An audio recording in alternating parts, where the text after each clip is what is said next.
Welcome to my YouTube channel the king lady. Guys, welcome to my YouTube channel. ഒരു പുതിയ വീഡിയോയിലേക്ക് സ്വാഗതം. നമ്മൾ ഇന്ന് കാർണിവലിന് പോവാണ്. എൻ്റെ സ്കൂളിൻ്റെ അടുത്ത് തന്നെയുള്ള കാർണിവലാണ്. അവിടെ തൊട്ട് ഓപ്പോസിറ്റ് തന്നെയുള്ളതാണ്. നമ്മൾ അവിടെ പോയിട്ട് വരാം. അപ്പോൾ അവിടെ എത്തിയിട്ട് കാണാം. ഞാൻ മാത്രമല്ല, എൻ്റെ കൂടെ ഒരുപാട് ആൾക്കാരുണ്ട്. അവരൊക്കെ കാണിച്ചു തരാം. Okay, bye bye. പോകുന്നതിന് മുമ്പ് നമുക്കൊന്ന് ഒരുങ്ങിയാലോ. അപ്പം ഞാനിവിടെ അവതരിപ്പിക്കുന്നു ഇതുവരെ ആരും ചെയ്യാത്ത get ready with me. First of all I am using moisturiser. അതങ്ങനെ തേച്ച് പിടിപ്പിച്ച് കഴിഞ്ഞിട്ട് പിന്നെ നമ്മൾ കുറച്ച് അലോവേര ജെല്ലും കൂടി തേച്ച് പിടിപ്പിക്കണം. അപ്പം നമ്മുടെ സ്കിന്നിന് കുറച്ച് ഗ്ലോ എന്ന പോലെ നമുക്ക് ഫീൽ ചെയ്യും. സത്യത്തിൽ ഇന്ന് എനിക്ക് ഒരുങ്ങാൻ ഒട്ടും മൂടുണ്ടായിരുന്നില്ല. കാരണം എന്താണെന്നറിയില്ല, സംടൈംസ് ഐ ഹാവ് എ മടി. ഈ മടി കാരണം ഞാൻ പല കാര്യങ്ങളും വേണ്ടാന്ന് വെച്ചിട്ടുണ്ട്. ഒരുങ്ങാനും എനിക്ക് മടിയാണ്. സാധാരണ പെൺകുട്ടികളെ പോലെ അല്ല ഞാൻ.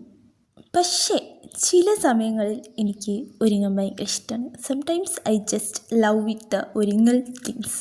അത് പറഞ്ഞപ്പോഴാണ് എനിക്ക് വേറൊരു കാര്യം ഓർമ്മ വന്നത്. ചിലരുടെയൊക്കെ വിചാരം ഞങ്ങൾ പെൺപിള്ളേർ ഒരുങ്ങുന്നത് വേറെ ആരെയോ കാണിക്കാൻ വേണ്ടിയിട്ടാണെന്നൊക്കെയാണ്. പക്ഷെ അതൊരിക്കലും ട്രൂ അല്ല. ഞങ്ങൾ സെൽഫ് ലവ് ആണ് ചെയ്യുന്നത്. അതൊക്കെ അവിടെ നിൽക്കട്ടെ ഗൈസ്. ഞാൻ നേരത്തെ പറഞ്ഞില്ലേ, ഒരുപാട് ആൾക്കാർ, ഇവരാണ് ഒരുപാട് ആൾക്കാർ. അവരെയും ഫോട്ടോ എടുക്കുക എന്ന് പറഞ്ഞ് വീഡിയോ എടുത്ത് പറ്റിച്ചു ഗൈസ്. നമ്മളെപ്പോൾ എവിടെയാണ് പോകുന്നത്? കാർണിവൽ. അങ്ങനെ ഞങ്ങളൊരു ഐസ്ക്രീമും കഴിച്ച് നേരെ എൻ്റെ സ്കൂളിലേക്ക് നടന്നു. കാരണം ഞങ്ങളുടെ സമയം ശരിയല്ലായിരുന്നു.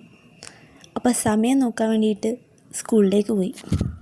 ഇതാണ് എൻ്റെ സ്കൂൾ, GHS പെരിങ്ങളം. കാർണിവൽ ഒരു 6-6:30 ആയപ്പോഴാണ് തുടങ്ങി. ഞങ്ങളവിടെ എത്തിയത് 4 മണിയായപ്പോൾ. ഞങ്ങൾ എവിടെ എത്തുമ്പോഴും അങ്ങനെ തന്നെയാണ്. കറക്റ്റ് സമയത്ത് ഒരിക്കലും എത്തില്ല. ഒന്നെങ്കിൽ ലേറ്റ്, അല്ലെങ്കിൽ നേരത്തെ. അങ്ങനെ ഞങ്ങളവിടെ പോയി കുറേ നേരം മാവിൻ്റെ ചുവട്ടിലേക്ക് നിന്നു. ഈ മാവും ഈ കിണറും ഇതൊക്കെ എൻ്റെ ഓർമ്മകളാണ് ഗൈസ്. അപ്പം ഞങ്ങൾ നേരെ കാർണിവൽ തുടങ്ങുന്ന സ്ഥലത്തേക്ക് പോയി. അങ്ങനെ സഞ്ജുവിനെ നമ്മൾ ആദ്യം പറഞ്ഞയച്ചിട്ട് അവിടെ എല്ലാവരും ഉണ്ടോ എന്നൊക്കെ നോക്കി. കുറച്ച് പേരൊക്കെ വന്നിട്ടുണ്ട്. അപ്പം ഞങ്ങൾ നേരെ പോയി. അവിടെ എത്തിയപ്പോഴാണ് അധികം സെറ്റപ്പൊന്നുമില്ല, എന്നാലും കുഴപ്പമില്ല. പിന്നെ കുട്ടികൾക്കുള്ള സംഭവങ്ങളാണ് കൂടുതൽ. ഞാൻ കുഞ്ഞിതായതുകൊണ്ട് എനിക്ക് എല്ലാത്തിലും കയറാം. അതാണ് ആകെയുള്ള സമാധാനം. പിന്നെ ഇതാ ആ കറങ്ങുന്ന സാധനത്തിൽ കയറണമെന്ന് വിചാരിച്ചിട്ടാണ് പോയി. പക്ഷെ അമ്മ എന്നെ കയറ്റിയില്ല. പിന്നെ ഇതിൻ്റെ പേരെന്താണെന്ന് എനിക്ക് ഇപ്പോൾ ഓർമ്മയില്ല. നിങ്ങൾക്ക് ആർക്കെങ്കിലും അറിയാമെങ്കിൽ കമൻറ്റ് ബിലോ. നമ്മളങ്ങനെ ഇതാ ഈ തോണി പോലത്തെ സാധനത്തിൽ കയറാൻ പോവാം. ഇതിൻ്റെ പേരും കറക്റ്റായിട്ട് നമുക്കറിയില്ല. പക്ഷെ ഇതാ ഈ കയറുന്നതിന് മുമ്പുള്ള ഈ സന്തോഷം കണ്ടില്ലേ, ഇത് ഇറങ്ങുമ്പോൾ. പേരുണ്ടോ? സഞ്ജു പറഞ്ഞ് കുറച്ച് പേടിയുണ്ട്. പക്ഷെ കുഞ്ഞു പറഞ്ഞ് എനിക്ക് പേടിയൊന്നുമില്ല. അവൻ വലിയൊരു കുട്ടിയാണല്ലോ, അവന് പേടിക്കാൻ പറ്റില്ല. അവസാനം രണ്ടാളും നല്ലോണം പേടിച്ചു. പക്ഷെ ഞാൻ മാത്രം പേടിച്ചില്ല. Because I am a brilliant girl. പക്ഷേ ഇത് ഈ ഒരു മൊമെൻറ്റിലാണ് ഞാൻ ശരിക്കും ഈ വ്ളോഗിങ് എന്ന് പറയുന്ന പരിപാടി എൻജോയ് ചെയ്യാൻ തുടങ്ങി.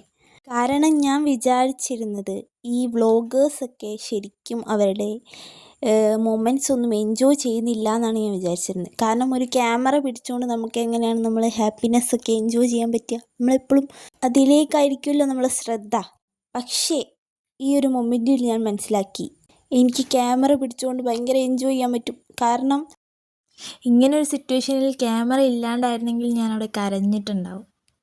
പക്ഷേ എനിക്ക് ഭയങ്കര ഹാപ്പിനെസ് ആയിരുന്നു. കാരണം ഞാൻ ഫുൾ കോൺസെൻട്രേഷൻ ക്യാമറയിലായതുകൊണ്ട് എനിക്ക് ആ മൊമെൻറ്റ് ജസ്റ്റ് പറക്കണ ഒരു ഫീലായിരുന്നു. ഞാൻ മുകളിലോട്ട് മാത്രം നോക്കി, താഴോട്ടേക്കേ നോക്കിയില്ല.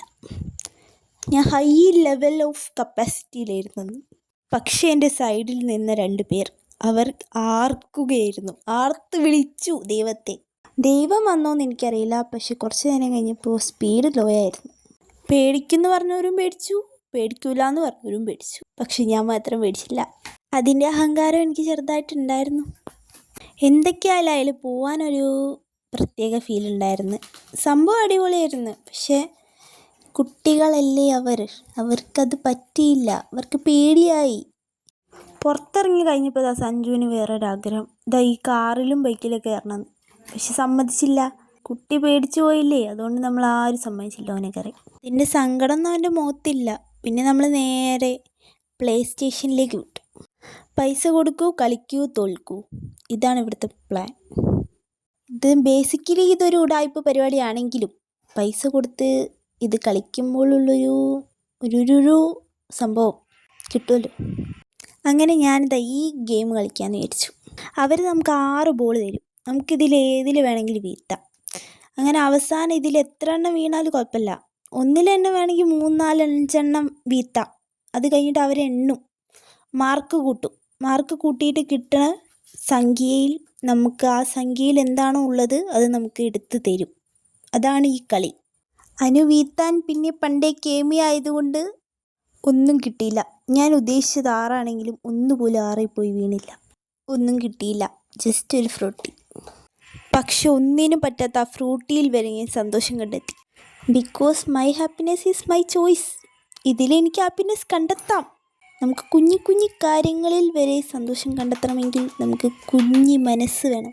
ഇതാ ഈ ഗെയിം എനിക്ക് കളിക്കണം എന്നുണ്ടായിരുന്നു. പക്ഷേ ഞാൻ ഉന്നത്തിൽ പുറകിലായതുകൊണ്ട് ഞാൻ കളിച്ചില്ല. ബാക്കിയുള്ളവർ എങ്ങനെ എറിഞ്ഞ് വീഴ്ത്തുന്നു എന്നുള്ളത് നോക്കി നിൽക്കലായിരുന്നു പിന്നെ എൻ്റെ ഹോബി. പക്ഷെ അവർക്കും ഒന്നും കിട്ടിയില്ല. ഞാൻ നോക്കിയത് കൊണ്ടാണോ അവർക്ക് കിട്ടാഞ്ഞതെന്ന് എനിക്ക് ചെറിയൊരു സംശയമുണ്ട്. എന്തായാലും ഞാൻ ഹാപ്പിയാണ്. പിന്നെ ഇതൊക്കെ കണ്ടപ്പോൾ പിന്നെ ഹാപ്പിനെസ് കൂടി. High level of happiness. Purchasing കമ്മൽ ഈസ് മൈ ഹോബി. അങ്ങനെ കുറച്ച് കമ്മലും വാങ്ങിച്ച് അവിടെയുള്ള എല്ലാ സാധനങ്ങളും ഒന്ന് നോക്കിയ ശേഷം ഞങ്ങൾ പിന്നെയും തിരിച്ചു പോയി. ഈ സാധനത്തിലാണ് നമ്മൾ നേരത്തെ കയറിയത്. പിന്നെ അടുത്തത് നമുക്ക് ഫുഡാണ്. ഫുഡ് വായി വെച്ചാൽ കൊള്ളാത്തൊരു ഫുഡാണ് നമുക്ക് കിട്ടിയത്. ഈ മുളക് ബജി ആയിരിക്കും ഞാൻ ഈ ജീവിതത്തിൽ കഴിച്ചതിൽ വെച്ച് ഏറ്റവും വേഴ്സ്റ്റ് മുളക് ബജി. അതെൻ്റെ ഫേസ് എക്സ്പ്രഷനിലൂടെ തന്നെ നിങ്ങൾക്ക് മനസ്സിലാവും. ഞാൻ ട്രൈ ചെയ്ത് കഴിക്കാൻ, പക്ഷെ എനിക്ക് പറ്റണില്ല. പിന്നെ ഞങ്ങൾ കുറച്ച് മിഠായിയൊക്കെ കണ്ട് അത് വാങ്ങിച്ച് ടേസ്റ്റ് ചെയ്ത് ഇങ്ങനെ ഓരോ കളിത്തമാശകളൊക്കെ പറഞ്ഞ് ഇങ്ങനെ നടന്നു. ഇതിലെ കുറേ മിഠായികളൊന്നും ഞാൻ കണ്ടിട്ട് പോലില്ലായിരുന്നു. എന്തൊക്കെ പറഞ്ഞാലും ഇന്നൊരു ഹാപ്പി ഡേ ആയിരുന്നു, അടിപൊളിയായിരുന്നു. അപ്പോൾ ഇന്നത്തെ വീഡിയോ ഇവിടെ കഴിയാണ്. സബ്സ്ക്രൈബ് ചെയ്യാത്തവരൊക്കെ സബ്സ്ക്രൈബ് ചെയ്യുക, ലൈക്ക് ചെയ്യുക, ഷെയർ ചെയ്യുക. നിങ്ങൾക്ക് ഈ വീഡിയോ ഇഷ്ടപ്പെട്ടിട്ടുണ്ടെങ്കിൽ ഉറപ്പായിട്ട് സബ്സ്ക്രൈബ് ചെയ്തിരിക്കണം. Bye bye.